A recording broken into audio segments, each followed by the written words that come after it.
Hey guys, it's Jason here. Welcome back to the channel and welcome to another video. Today we're going to be installing the Vitavon chassis on the Sledge. I've had a lot of people ask me about this chassis ever since I posted it on Instagram.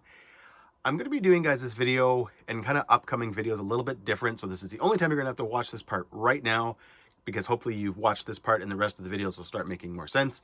I'm going to be doing more shorter videos, maybe 6 to 8 minutes long, especially when it comes to kind of installs and stuff like that that are done in the shop.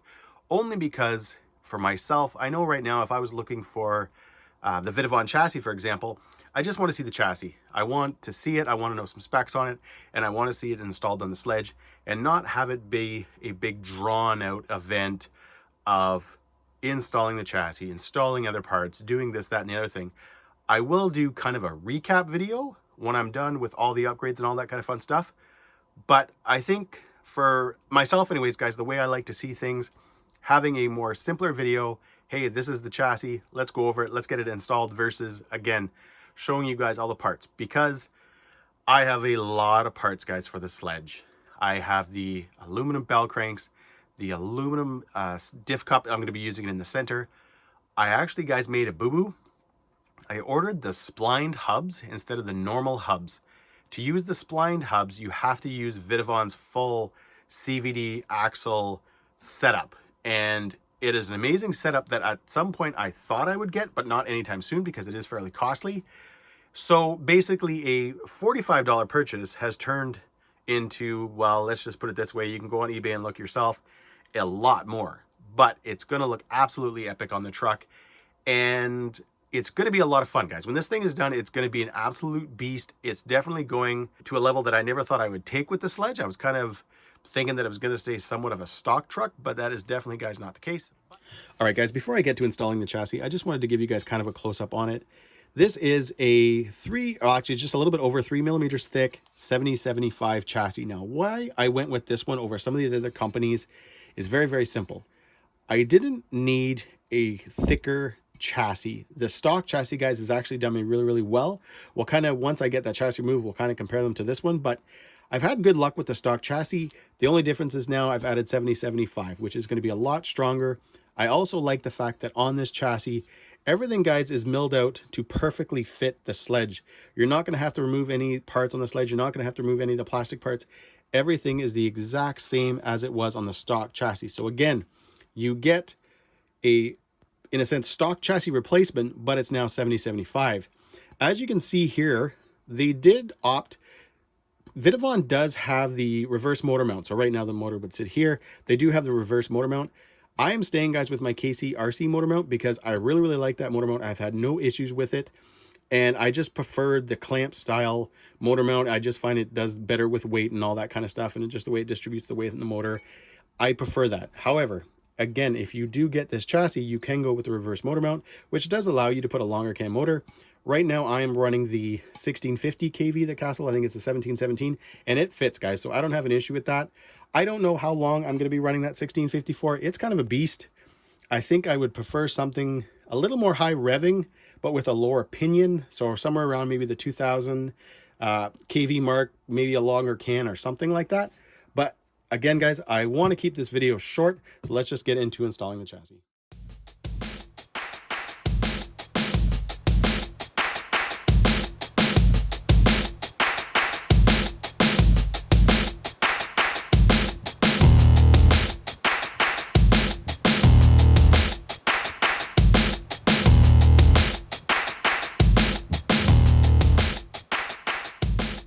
There's both chassis sitting side by side.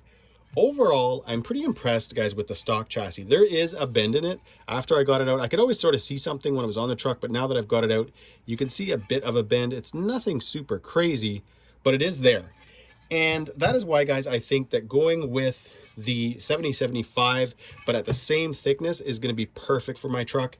I'm not going to add a ton of weight or anything like that. Actually, you know what? I can throw it, guys, on the scale. We can kind of compare the two weights just so you'll know what you're getting. But overall, guys, everything is the same. Like I was mentioning earlier on, you can see how you've got the same markings, the same indents, all that kind of stuff as the stock chassis. So everything's going to be able to go on, bolt right up. You're not going to be removing anything. But before I go any further, guys, I will grab the scale and let's give this away. First with the stock chassis, 395 grams. Trying to see if I think this is going to weigh more. Maybe it's the same. I'm not sure. It doesn't feel any heavier. Oh, 415. So yeah, it's about 20 grams, guys, heavier. That's not much. Again, you've gained the 70, 75. So in my opinion, guys, it's worth it. But I am, guys, excited to get this chassis back on the truck. So let's head back over to the other bench and get it installed. All right, guys, before we go any further, I just wanted to bring something to your attention. So I had torn this front boot. So this is obviously, guys, the center drive shaft. I had torn the boot, and I thought, hey, now that I'm kind of had to pull this thing apart, I would replace it. And I did what anybody else would do and what I've always done. I put a little bit of like green slime on the end, and I'd started trying to work my way in, couldn't get it to go, went in this way, couldn't get it to go. Same thing where it just keeps pushing on the boot. And then I slowed down and I noticed something. You can see that there's a bit of an indent there, right there. And you can see how the drive shaft sits in it. And even when I try to twist it, it doesn't actually turn. Again, use a little bit of green slime, put it in where that indent is. And then I was going to show you guys this right from the beginning, but when I tried to take it back out, it seemed to be coming out harder than it went in. Go in a bit on an angle, follow that indent down, and just kind of like, doop, and it went in first try within like a split second. I couldn't believe it. So just when you're doing this, if you have to replace this boot, just be aware. And again, I'll try to get a good shot there. You can see, guys, that there's that indent there. The dog bone sits right in it. And again, just put it in a bit on an angle, and it goes, guys, through the boot, no problem. I was actually shocked. Like, I don't know why other companies don't have that or that kind of a setup, because this worked really, really well. But anyways, let's get back to the chassis.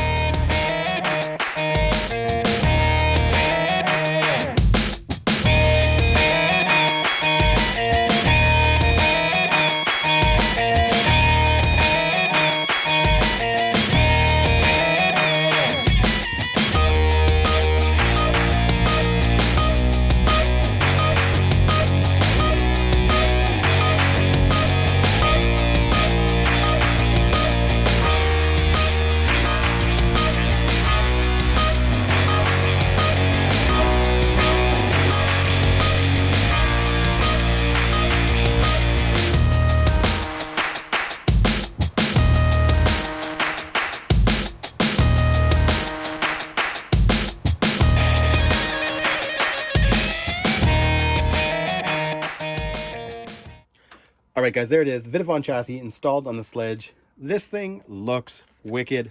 I know you guys want to see the money shot right now. There it is. Vitavon 7075 chassis installed, looking awesome. If you guys are wondering why, because some of you guys definitely would have caught it, why my motor mount and my disc screws are not Loctited in, that is because I have a few more things, guys, I'm going to do before I get this truck out running. I'm going to do it in a later video just because I don't want this one to keep going. But I did pick up, guys, these. So these are the hot racing motor mounts now. Motor mounts washers. There we go. Motor mount washers. I'm hoping that between these three, which is also 6 different positions, because each one can obviously sit this way or sit this way, I'll be able to get a good tight fit, but at the same time, guys, a good mesh. I've had no issues with this at all, just running the 4 bolts. Everything has stayed together. Everything, guys, nothing has come loose. But I did think that if I could use those washers, that would even just make for an even better fit.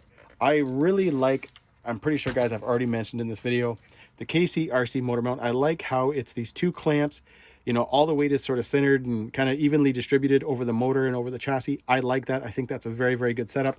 But I was thinking that, hey, you know what? When I saw those motor mount washers, if those will even help keep things even more snug, why not do it?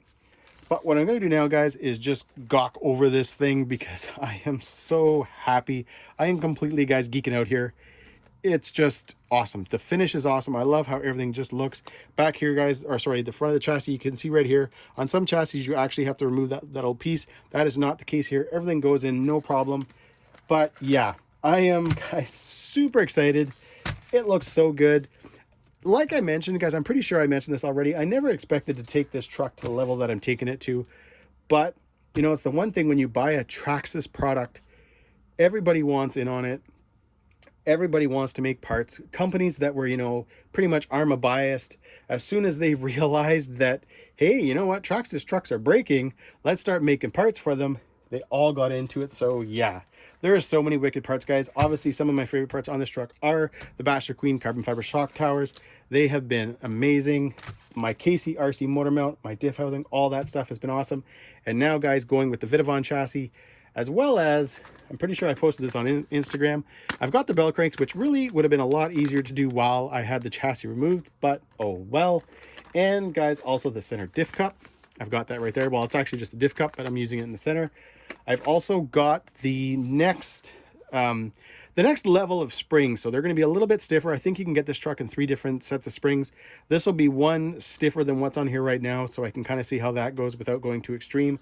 But the biggest thing, guys, is, and that'll be a few videos from now, these were the splined hexes I mentioned at the beginning of the video. You can see, guys, right there, instead of it just being kind of round and fitting over the, I don't know if you want to call it a stub axle or whatever it is, these are splined. The Vitavon ones are going to have all new axles, as well as full knuckles, full C-hubs, everything, guys. This is going to be an insane build. This is going to be definitely a heavily modded sledge, and it's been a lot of fun to work on. At times, I did curse this truck when I was having issues with the motor mount, the stock motor mount, keeping things together, parts breaking. I was getting pretty flustered with the truck, and I had really considered selling it and getting rid of it. But the big things, guys, towers, motor mount, and in my opinion, guys, the machined front and rear pinion and spur gears, or sorry, pinion and ring and pinion gears, those are kind of a must if you pick up a sledge. Yeah, and obviously, guys, when you get it really into it and you want to start bashing, hey, you'll probably upgrade your chassis too. This Vitavon chassis just looks insane. I am so happy I went with it. Guys, this video probably went on longer than I thought. Next video, guys, we'll probably be doing the inserts, and we'll see what else shows up by that time. If you enjoyed this video, guys, give it a big thumbs up. Please subscribe and enjoy the pick.